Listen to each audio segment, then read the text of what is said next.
Alors, quand on rencontre quelqu'un pour la première fois, il y a quelques questions qu'on pose toujours. Et je dis cela avant de présenter le message pour une bonne raison. D'habitude, les 3 questions qu'on pose en premier quand on rencontre quelqu'un pour la première fois, c'est quoi?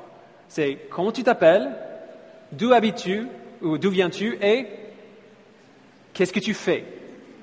Quel est ton métier? Quel est ton travail? Dans notre culture, ce que nous faisons en tant que travail est un aspect extrêmement important de qui nous sommes. Nous nous identifions, en grande partie en tout cas, par notre profession. Et ça fait un peu peur, parce que si on est honnête, certains d'entre nous ont des professions qu'on considère comme honorables, entre guillemets, comme des médecins. Mélanie fait des études de médecine en ce moment. Ça, c'est quelque chose qui est honorable. On admire les médecins. C'est vrai. Alors que d'autres ont des boulots qu'on voit comme moins nobles, comme ceux qui enlèvent les ordures de la rue. On ne les met pas, consciemment ou inconsciemment, dans notre culture, on ne les met pas au même niveau. Un médecin et celui qui enlève les ordures, on ne les met pas forcément au même niveau. Il y a encore d'autres boulots qui sont simplement vus comme bizarres, comme quand on me pose la question de ce que moi je fais, et je dis, en fait c'est la première question qu'on me pose à chaque fois, et je dis, je suis pasteur. Il y a 2 réponses possibles. Soit ils disent, ah oui c'est formidable, ils sont curieux, ils n'ont jamais rencontré de pasteur, donc voilà, ils vont avec. Ou alors, c'est la panique. C'est la panique totale, on voit sur le visage, en fait ils deviennent tout blancs, et ils cherchent au plus vite sortir de cette discussion au plus vite possible. Ce que nous faisons fait partie de qui nous sommes. Mais est-ce que ça devrait être le cas? Est-ce qu'on devrait mettre les médecins à un niveau plus élevé que celui qui enlève les ordures? J'imagine que vous connaissez, que vous savez ce que je vais dire, mais on va y aller quand même doucement. Nous sommes dans la 2e semaine de notre série intitulée « Dieu et le séculier », pendant laquelle nous examinons comment notre foi interagit avec ces domaines de la vie qui ne semblent pas avoir grand-chose avec notre foi. Et comme on l'a vu dimanche dernier, dans toutes nos activités, entre guillemets, séculières, il faut qu'on se pose 2 questions en tant que chrétien. Comment chaque domaine du séculier contribue-t-il à la plus grande mission de l'Église, c'est-à-dire faire des disciples de Jésus? Et comment chaque domaine du séculier nourrit-il notre joie en Dieu? Et donc pendant les semaines à venir, on va regarder les domaines de la vie qu'on a d'habitude séparés de la foi, mais qui au contraire devraient être profondément transformés par notre foi. Alors pour notre premier sujet, je vous ai donné la liste la semaine dernière, on va le revoir tout à l'heure, mais pour notre premier sujet, parlons de l'activité qu'on passe la majorité de notre temps à faire, le travail. Allez avec moi à la première lettre de Paul aux Corinthiens, au chapitre 7, dans les Bibles de l'Église. J'ai pas vu la page. Comment? 47, pardon. 747 dans les Bibles blanches de l'Église. On va lire à partir du verset 17. Et donc c'est un peu compliqué, je vous préviens. C'est un peu compliqué ce qu'il dit. Donc merci de réfléchir dur avec moi pendant les minutes à venir. Son raisonnement est difficile mais précieux. Donc verset 17. Par ailleurs, que chacun vive selon la part que le Seigneur lui a attribuée, selon l'appel qu'il a reçu de Dieu. C'est ce que je prescris dans toutes les églises. Alors, arrêtons un instant. On va y aller petit à petit. Ce verset, le verset 17, a provoqué beaucoup de difficultés, beaucoup de chagrin pour les chrétiens du monde professionnel moderne. Parce que la question qu'on se pose tous, c'est « Qu'est-ce que Dieu m'appelle à faire ?» Et on le pose comme ça. Qu'est-ce qu'il m'appelle à faire? Quelle est la volonté de Dieu pour ma vie? On se pose cette question avant de commencer à travailler, pendant qu'on fait les études. Et puis on continue souvent, même après qu'on ait commencé, on continue à se poser cette question de nouveau parce qu'on se demande si on a fait le bon choix. On se demande si on ne s'est pas trompé dans notre choix. C'est une question qui fait agoniser les chrétiens et ce n'est pas une mauvaise question en soi.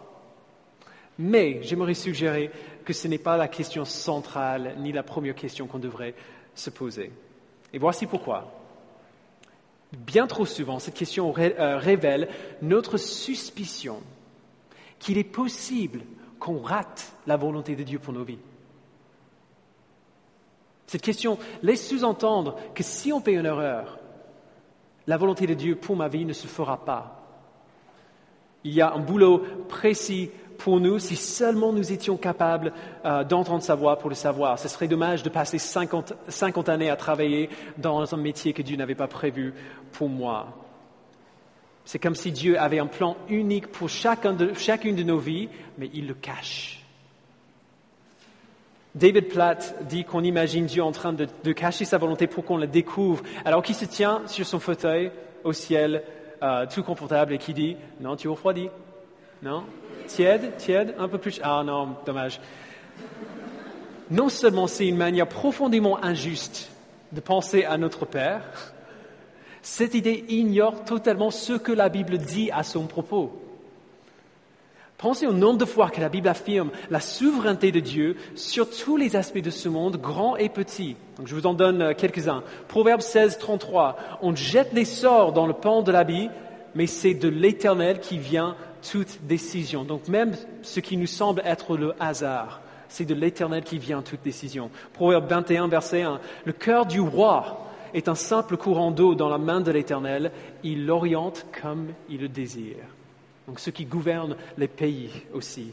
Proverbe 19, 21. Il y a dans le cœur de l'homme beaucoup de projets, mais c'est le plan de l'Éternel qui s'accomplit. Éphésiens 1, chapitre 1, verset 11. Nous avons été prédestinés suivant le plan de celui qui met tout en œuvre conformément aux décisions de sa volonté. Il ne dit pas qu'il met certains aspects de son plan à l'œuvre conformément aux décisions de sa volonté. Nous avons été prédestinés suivant le plan de celui qui met tout en œuvre, conformément au plan de sa volonté. Et dans Ésaïe 46, au verset 10, il dit « Je révèle dès le début ce qui doit arriver et longtemps à l'avance ce qui n'est pas encore mis en œuvre. Je dis, mon projet se réalisera et je mettrai en œuvre tout ce que je désire. C'est moi qui appelle de l'Est un oiseau de proie, d'une terre lointaine un homme chargé de réaliser mon projet. Ce que j'ai dit, je le ferai arriver. Ce que j'ai prévu, je le mettrai en œuvre. » C'est assez clair quand même. Ce que Dieu veut faire, il le fait. Sa volonté s'accomplit. La Bible, et ce n'est que quelques versets parmi des centaines qui sont dans la Bible qui parlent exactement de la même manière. La Bible décrit Dieu comme totalement souverain sur chaque aspect du monde qu'il a créé, ainsi que les vies des personnes qu'il a créées. Alors, croyons-nous vraiment qu'une erreur de choix de carrière de notre part pourrait empêcher sa volonté de s'accomplir? Bien sûr que non. Alors évidemment, il y a une part de responsabilité humaine dans cela. C'est un peu le mystère de la Bible. Dieu est totalement souverain et l'homme est responsable de ses choix. Nous devons chercher à faire des bons choix, mais nous cherchons à faire des bons choix avec cette connaissance bien en tête. La volonté de Dieu s'accomplira. C'est l'assurance que la Bible nous donne pour pouvoir ne pas être totalement effondrés et bloqués quand nous sommes devant un choix ou totalement écrasés quand les choses ne se font pas comme nous avons prévu. Ce que j'ai prévu, je le mettrai en œuvre, dit-il, y compris mon plan pour vous.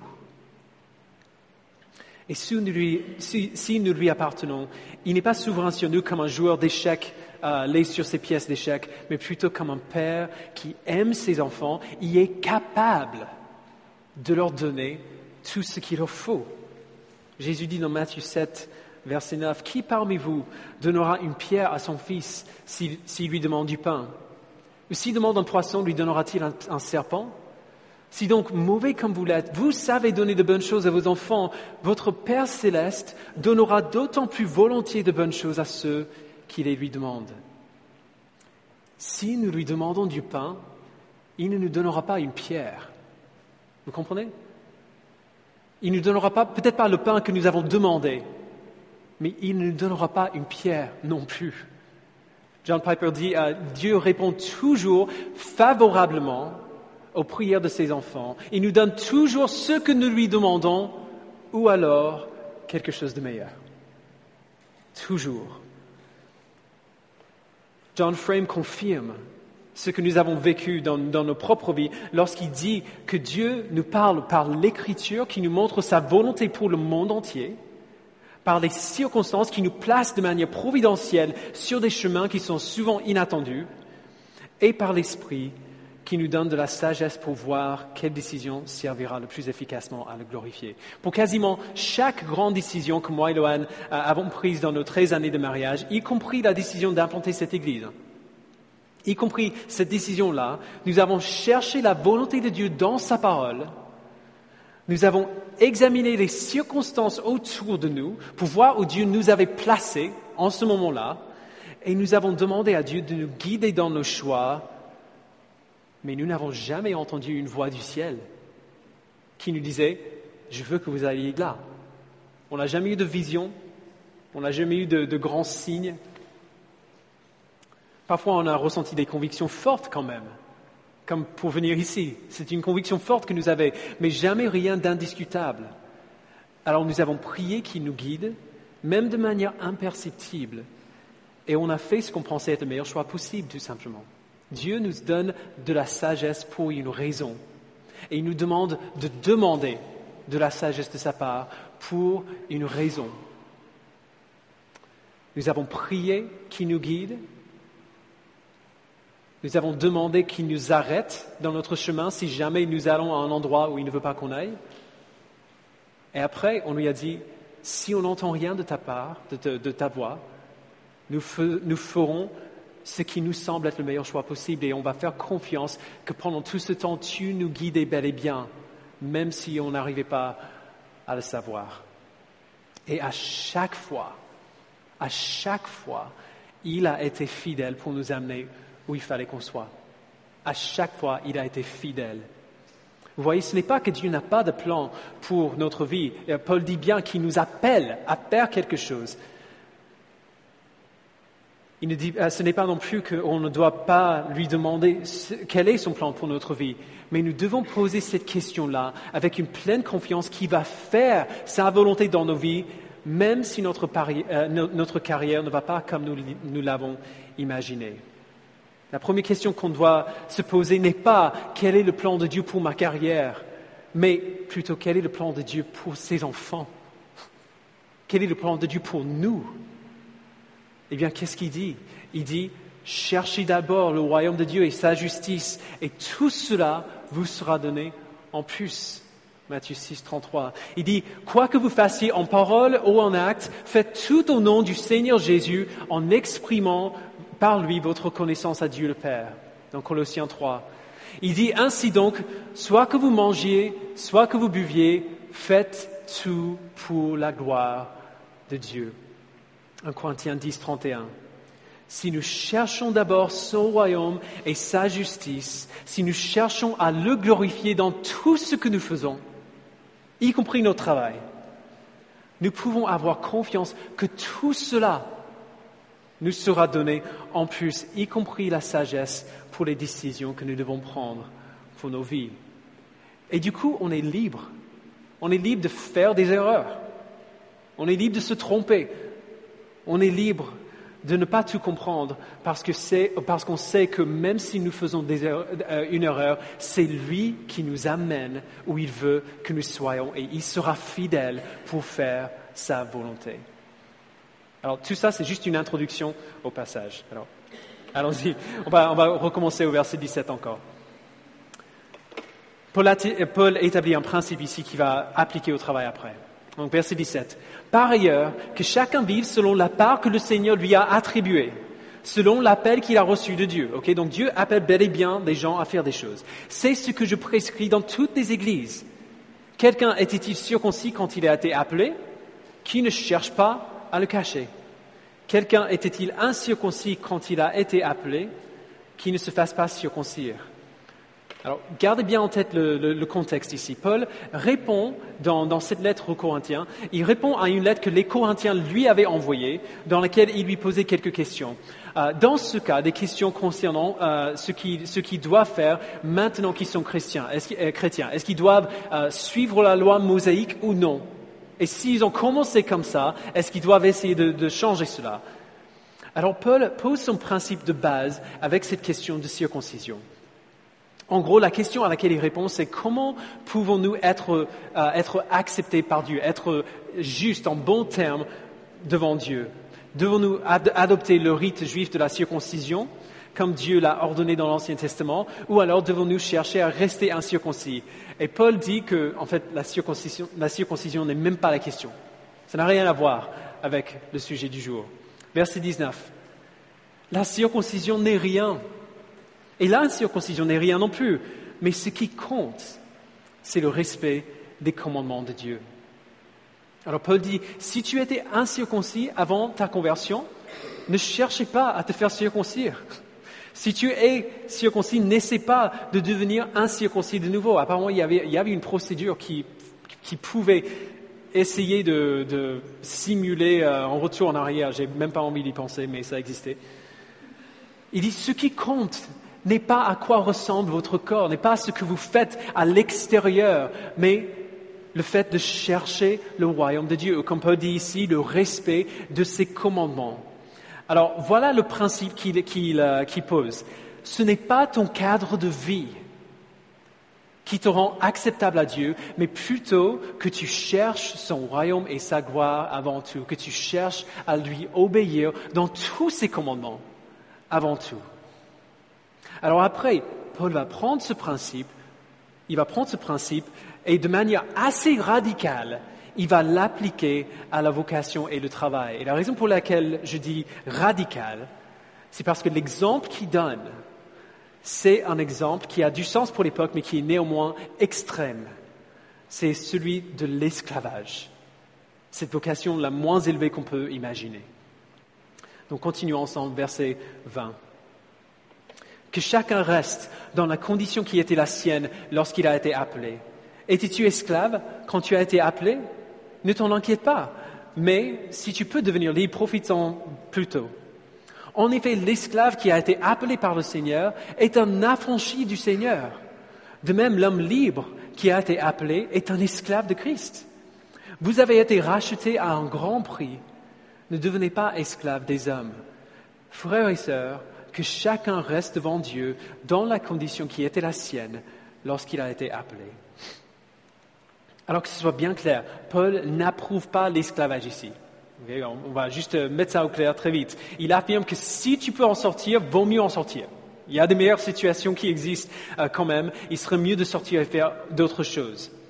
Ce qu'il dit, alors souvenons-nous du principe qu'il a établi, c'est que le fait d'être libre ou non, d'être esclave ou non, ne fait aucune différence en termes de ton efficacité pour le royaume de Dieu. Aucune différence. Un esclave né de nouveau est tout aussi précieux aux yeux de Dieu qu'un homme libre né de nouveau. Le statut d'esclave, le fait que tu sois esclave, ne change rien en termes de ton efficacité pour le royaume de Dieu et ton importance et combien tu es précieux pour le Seigneur. Verset 22, si tu es sauvé en tant qu'esclave, tu es libre devant Dieu. Si tu es sauvé en tant qu'homme libre, tu es esclave de Christ. Aucune vocation n'est plus élevée qu'une autre. C'est tellement important ce qu'il dit au verset 22. L'Évangile nous met tous sur un pied d'égalité. Si tu étais esclave quand tu as été sauvé, maintenant tu es libre. Si tu étais libre, maintenant tu es esclave. Vous voyez, vous êtes pareils. L'Évangile nous met tous sur un pied d'égalité. Il anéantit toute distinction entre des professions sacrées et séculières. Il n'en existe pas. Et il fait cela, l'Évangile fait cela, parce qu'il déplace le poids du salut de ce que nous faisons et il place le poids sur ce que Christ a fait. Le Dieu infiniment digne de louange nous a créés à son image pour le connaître et pour le représenter. Et nous nous sommes tous, sans aucune exception, rebellés contre lui dans nos pensées, dans nos paroles et dans nos actes. Et ainsi, nous méritons tous la punition infinie. Et aucun d'entre nous n'est assez bon pour sortir de ce gouffre dans lequel nous nous trouvons. On pourrait travailler toute sa vie, faire des choses incroyables au nom de Dieu et pour les autres. On serait toujours incapable de payer la dette que nous nous sommes amassés par notre rébellion. Alors Christ a fait ce que nous ne pouvions pas faire. Il a travaillé pour nous. Le poids n'est plus sur ce que nous faisons, mais sur ce qu'il a fait. Il est venu en tant qu'être humain, il a vécu une vie parfaite et sans péché. Il ne s'est jamais rebellé contre Dieu, il ne l'a jamais déshonoré. En essence, il a vécu la vie que nous aurions dû vivre. Et il a vécu pour nous, à notre place. Il a vécu pour nous et il a été puni pour nous.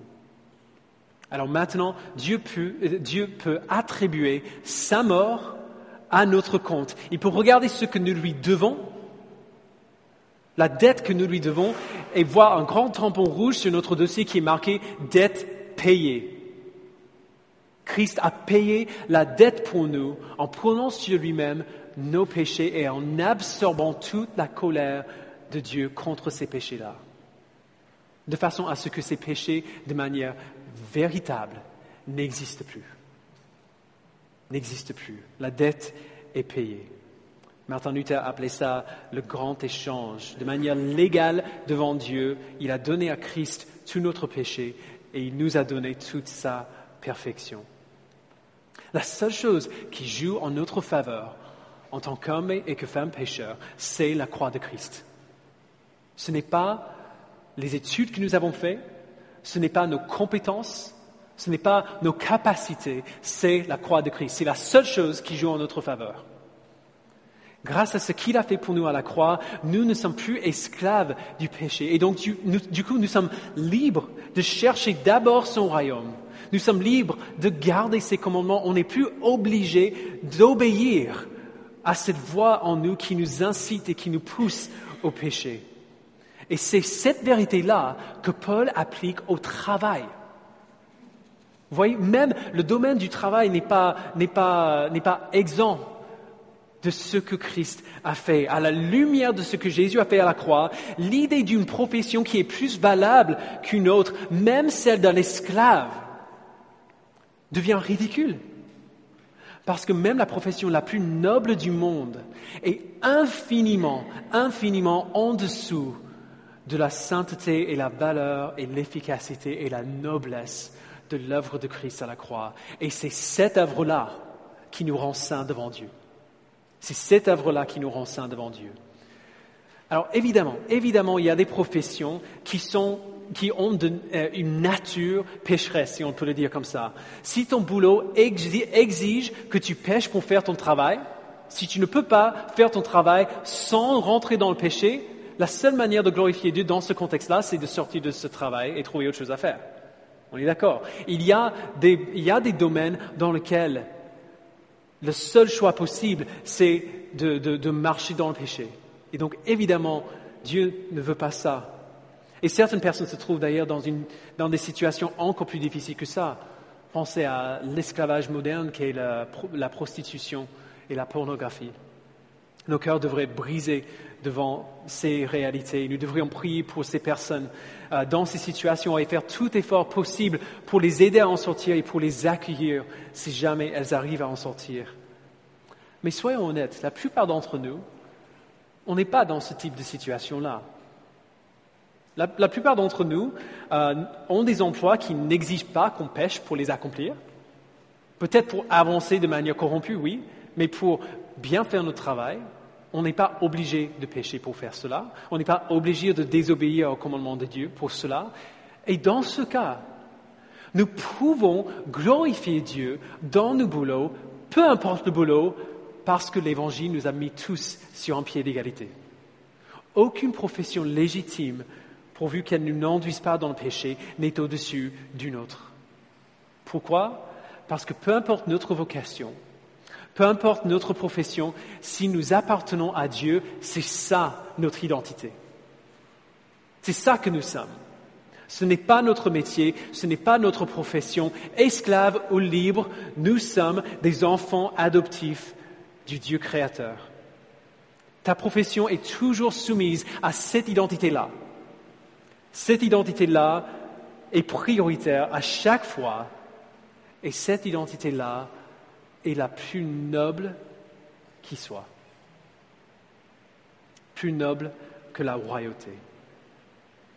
Alors nous n'avons pas besoin de nous inquiéter de si un travail est le travail pour nous, entre guillemets, si un travail est celui que je dois faire, comme si notre Père qui aime ses enfants permettrait à un mauvais choix de carrière de mettre un obstacle à sa volonté pour nous. Dans tous les emplois, même si nous avons fait une erreur, dans tous les emplois, nous sommes appelés à faire la même chose, à chercher d'abord son royaume et sa justice, et à le glorifier dans tout ce qu'on fait, et à y faire des disciples. Notre appel ne change pas, peu importe notre métier. On est tous d'accord que peu importe ton boulot, peu importe le boulot que tu travailles à Paris, c'est quand même mieux que l'esclavage au 1er siècle. OK? Oui? On est d'accord? Si un esclave au 1er siècle peut le faire, nous pouvons le faire. Peu importe ce qu'on fait, nous pouvons le faire. Alors, avec le temps qui nous reste, j'aimerais juste voir 2 implications de ce principe que Paul nous donne. Il y en a plus, mais on n'a pas le temps. D'abord, l'Évangile nous montre que peu importe notre travail, Dieu a un plan pour lui. Il ne faut pas imaginer, par exemple, que les pasteurs ont une place prioritaire, comme si mon travail est plus élevé que les vôtres parce que je travaille avec la Bible tous les jours. Comme on a vu, l'Évangile nous met tous sur un pied d'égalité. Tous, sans exception. Dans toutes les vocations, Dieu nous appelle à chercher son royaume, à le glorifier et à y faire des disciples.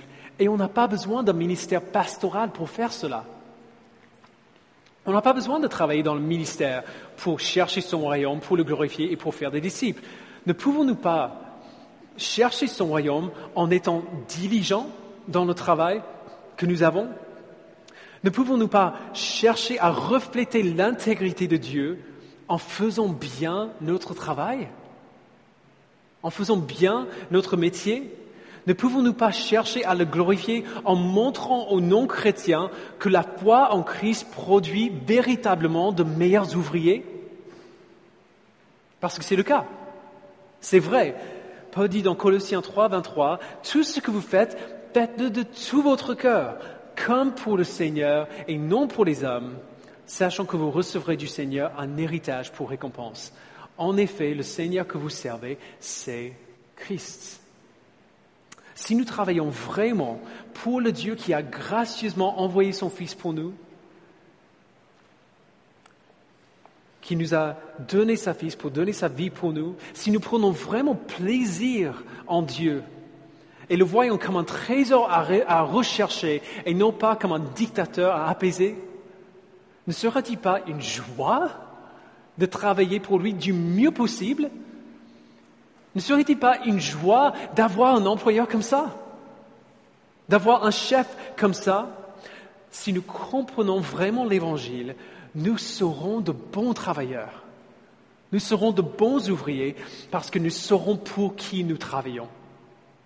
Nous saurons que nous travaillons pour celui qui a tout donné pour nous. Ne pouvons-nous pas faire des disciples dans nos entreprises? Dans vos entreprises, ne pouvez-vous pas faire des disciples? Ou alors, pour le dire autrement, étant donné ce que Jésus a fait pour nous, et étant donné le fait qu'on passe la plupart de notre temps avec nos collègues, ne serait-il pas un peu décalé si on ne cherchait pas à faire de nos collègues des disciples? Ne serait-il pas extrêmement bizarre de comprendre une réalité si grande et d'être entouré la plupart de notre temps de ces mêmes personnes et de ne jamais rien dire? Alors, il y a de la sagesse à appliquer ici. Le contexte français rend cela difficile. Non, j'avoue, et je suis d'accord avec vous, c'est pas facile en France. Le CNEF a récemment publié un document qui détaille nos droits à cet égard. Ça s'appelle « Libre de le dire » si vous avez envie de le chercher. C'est très intéressant. Mais le fait que ce soit légal de le dire dans ces contextes de travail ne veulent pas forcément dire que c'est sage de le dire à chaque instant quand on est au travail. Vous voyez ce que je veux dire? Il y a de la sagesse à appliquer ici. Mais ce besoin de sagesse n'empêche pas le mandat missionnaire de faire des disciples, même de nos collègues. Il y a quand même des manières bien variées pour s'y prendre. Peut-être que dans certains contextes, par exemple, il serait plus sage d'attendre la fin de la journée et d'inviter un collègue à aller prendre un café, ou aller au dîner, ou venir à la maison, pour qu'on puisse discuter ensemble, apprendre à se connaître mutuellement en tant que personne et pas juste en tant que projet, mais de le faire voir qu'on le voit comme une personne créée à l'image de Dieu et on veut le connaître ainsi. Et pour prier, dans ce contexte-là, Dieu nous donne des occasions pour partager l'Évangile avec eux. Dieu ne pourrait-il pas se servir de ces contacts que nous avons tout naturellement? On n'a même pas besoin d'essayer de faire des contacts avec les gens au travail. C'est lui qui nous a placés là, entourés de ces personnes-là. Ne pourrait-il pas se servir de ces contacts pour nous donner l'opportunité de faire des disciples? Il y a plein d'occasions de se voir en dehors du cadre de travail si ça gêne. Implication numéro 2.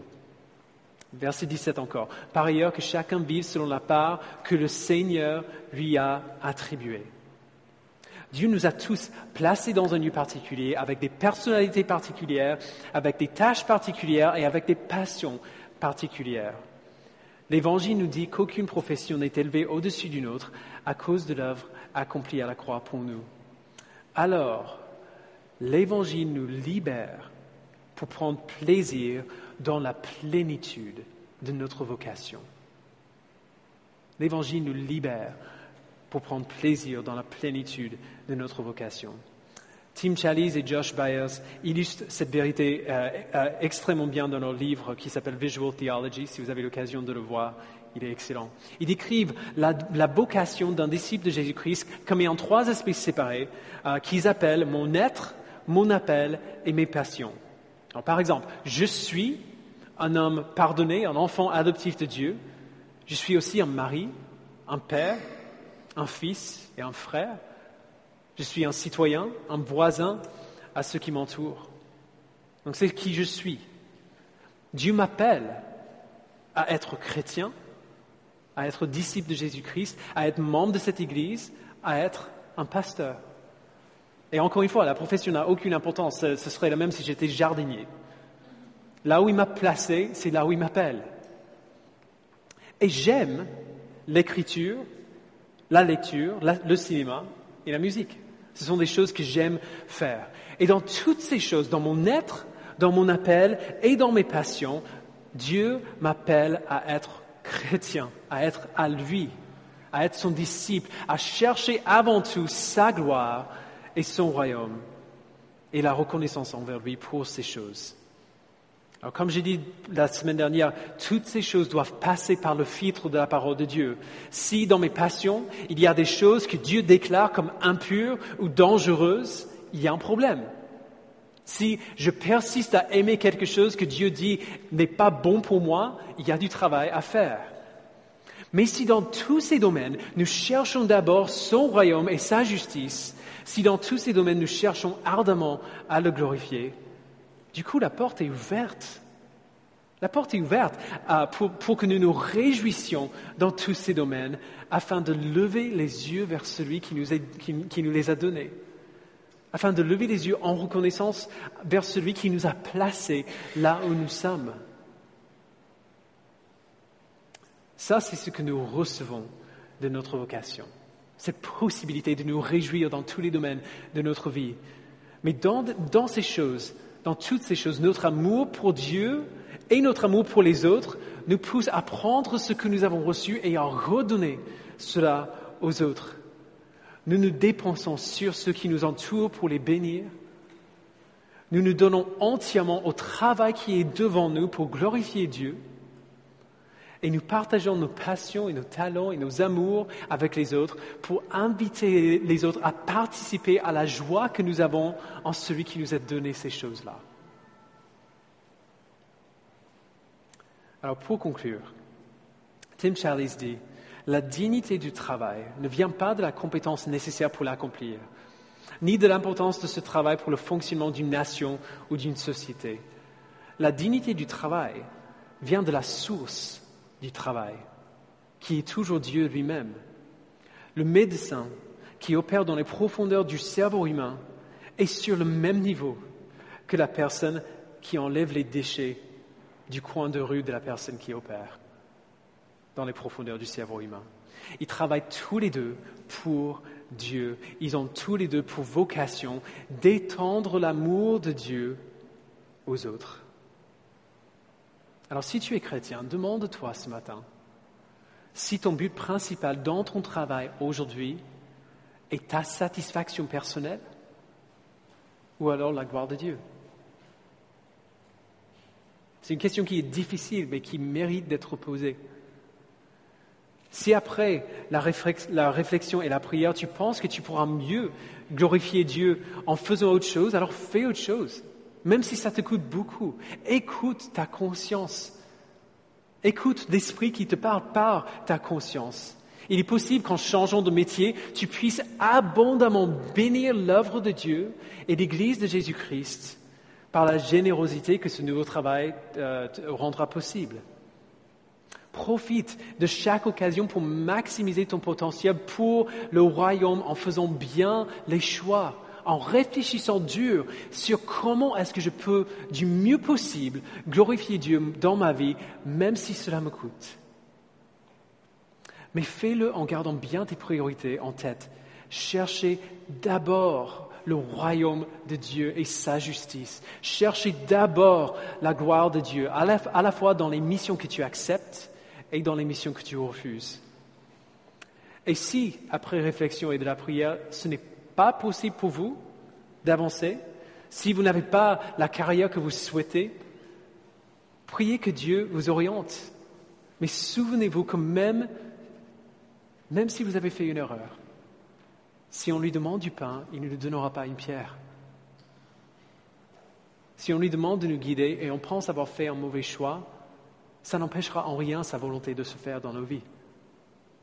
Il reste souverain sur sa vie. Et même si pour l'instant tu es bloqué là où tu es, même si pour l'instant tu ne vois pas de voie de sortie, tu peux quand même le glorifier là où tu es, en faisant bien ce que tu as devant toi à faire. Aucun métier n'est plus sain qu'un autre. Alors ce sera dur peut-être, mais c'est possible. Et je promets que si tu dois persister dans un métier que tu n'aimes pas pendant longtemps, mais tu le cherches à faire ce métier du mieux possible pour la gloire de Dieu, il t'apprendra plus dans le temps que tu passes dans ce métier que dans des décennies que tu passeras dans un métier que tu aimes beaucoup. Glorifie Dieu où tu es, peu importe où tu es. Réjouis-toi en Dieu, tu travailles pour lui. Et si tu n'es pas chrétien aujourd'hui, si tu n'es pas disciple de Jésus-Christ aujourd'hui, imagine combien ce serait libérateur de ne pas devoir t'identifier par ce que tu fais. Imagine combien ce serait libérateur de ne pas devoir être déterminé par ce que tu fais dans la vie. Alors si tu fais un métier formidable et chouette que tout le monde admire, c'est une chose, mais beaucoup d'entre nous luttons pour faire cela. Une des raisons pour lesquelles la vie chrétienne est une vie joyeuse, est une vie tellement joyeuse, c'est parce qu'on la vit en sécurité. C'est parce qu'on la vit en sécurité parfaite. Nous vivons nos vies en sachant que ce n'est pas ce que nous faisons qui nous rend admirables ou qui nous sauve. Et ce que nous ne faisons ne peut changer en rien le plan et l'intention de Dieu pour nous. Il est absolument souverain sur nos vies. Alors peu importe ce qui arrive dans nos carrières, nous sommes en sécurité. Imaginez la joie qui est possible si vous n'avez besoin d'inquiéter de plus rien comme cela. Imaginez la joie qui est possible si vous savez que tout le reste de votre vie, vous êtes en sécurité. C'est une des raisons pour lesquelles la vie chrétienne est une vie si joyeuse. Nous ne trouvons pas notre satisfaction ultime dans notre carrière, mais en Dieu seul. Et qu'est-ce qui pourrait être mieux que de trouver sa satisfaction en la seule chose qui ne changera jamais? Les carrières changent, les entreprises font faillite, l'économie a des hauts et des bas, mais jamais Dieu. Jamais Dieu. Alors viens au seul refuge qui t'est proposé. Repens-toi de tes fautes et fais confiance à lui seul pour ton salut. Trouve en lui seul ta vraie satisfaction, la seule satisfaction qui est vraiment possible, et sois satisfait en lui. C'est l'invitation de l'Évangile, c'est l'invitation que Dieu te tend ce matin. Alors viens à lui si vous ne l'avez pas encore fait. Prions ensemble.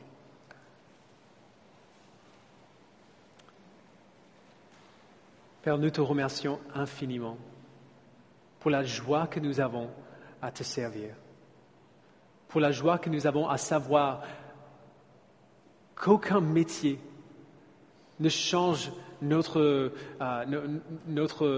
place devant toi. Aucun métier n'est plus noble qu'un autre. Aucun métier n'est plus digne qu'un autre, à moins que ces métiers ne nous enduisent pas dans le péché. Père, donne-nous de la sagesse pour savoir écouter ta voix, pour savoir scruter les circonstances dans lesquelles nous nous trouvons, pour savoir écouter nos consciences et nos bons sens que tu nous as donnés pour faire les choix qui te glorifieront le mieux. Mais donne-nous surtout une confiance pleine et entière que peu importe ce que nous finissons par faire, ta volonté pour nos vies sera faite. Tu restes absolument souverain sur nous et tu nous donnes la possibilité de te glorifier dans tous les domaines de notre vie, y compris un métier qu'on n'aime pas trop. Donne-nous, Père, de chercher d'abord ton royaume et ta justice et pas notre satisfaction. Et donne-nous, Père, de te faire confiance que si nous faisons cela, si nous te cherchons toi avant toute chose, nous serons satisfaits parce que nous serons satisfaits en toi. Notre joie et notre bonheur dans cette vie ne dépendra plus de nos circonstances ou de notre travail. Donne-nous, Père, de te glorifier dans tous ces domaines de notre vie et de rester fidèle à toi jusqu'à la fin de nos jours. Merci, Père, au nom précieux de ton Fils. Amen.